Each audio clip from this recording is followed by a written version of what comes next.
আসসালামু আলাইকুম, আমি জাহিদ ফর মেক্রোওয়াল। হ্যালো ফ্রেন্ডস, আশা করি আপনারা সবাই ভালো আছেন। বন্ধুরা, টাইটেল দেখে আপনারা হয়তো বুঝে গেছেন আজকের টপিকটা কি। তো আজকের বিষয় বলতে গেলে খুবই সিম্পল, কিন্তু বিগিনারদের জন্য একটু সমস্যা। সেটা হলো কিভাবে আমরা অপ্রয়োজনীয় জিমেল আসা বন্ধ করব। বন্ধুরা, আপনারা যারা আমার চ্যানেলটি এখনো সাবস্ক্রাইব করেননি তারা প্লিজ সাবস্ক্রাইব করে রাখবেন, কারণ এই ধরনের টিপস নিয়ে আমি আপনাদের মাঝে আবার আসবো। তো আজকে আমি জিমেল দিয়ে দেখাবো।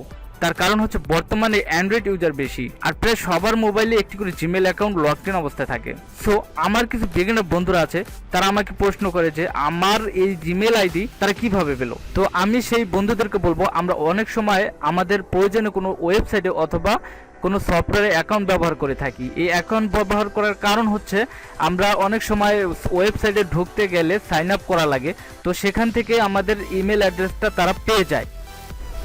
বন্ধুরা, তাহলে চলুন আমরা আমাদের জিমেল সফটওয়্যারটি ওপেন করি। এটি হচ্ছে আমার জিমেল, এটি আমি সিম্পল ট্যাপ করে ওপেন করছি।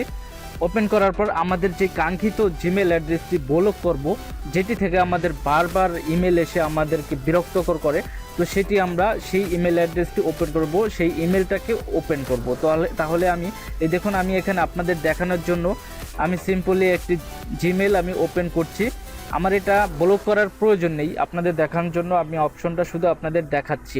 বন্ধুরা, এখানে আপনারা দেখতে পাচ্ছেন তিনটি ডট। আপনারা এই যে উপরের যে তিনটি ডট, এখানে যাওয়ার দরকার নেই, আপনারা যাবেন ওই যে এই ইমেলটার, দেখুন ইমেলের অ্যাড্রেস হচ্ছে এটা হচ্ছে ইমেল অ্যাড্রেস, ঠিক আছে। তো এটার পাশে দেখবেন তিনটি ডট, এখানে আপনারা ক্লিক করবেন।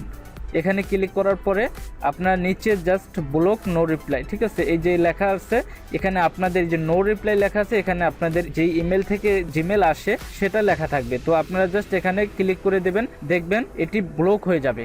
এই যে দেখুন, আমি এটাকে ব্লক করছি, ঠিক আছে, আমি এখানে ব্লক করে দিলাম। তারপরে দেখুন এই যে এখানে একটি মেসেজ শো করছে, এটা আপনার ব্লক হয়ে গেছে। আপনি চাইলে আবারও আপনি এটাকে আনব্লক করতে পারবেন। তাহলে এই যে দেখুন, আবার আমাদেরকে এই যে তিনটি ডট এখানে যেতে হবে, তারপর ঠিক একইভাবে এটাকে আবার একটা ক্লিক করে দিলে এটি আনব্লক হয়ে যাবে। বন্ধুরা, আশা করি আপনারা বুঝতে পেরেছেন। এই সিম্পল বিষয়টা আমার কিছু ফ্রেন্ড আমাকে জিজ্ঞেস করেছে, সেজন্য আমি একটি টিউটোরিয়াল বানালাম। তো বন্ধুরা, যারা আমার ভিডিওটি ভালো লেগেছে তারা অবশ্যই লাইক কমেন্ট শেয়ার করবেন এবং সাবস্ক্রাইব করে পাশে থাকবেন। Thank you for watching.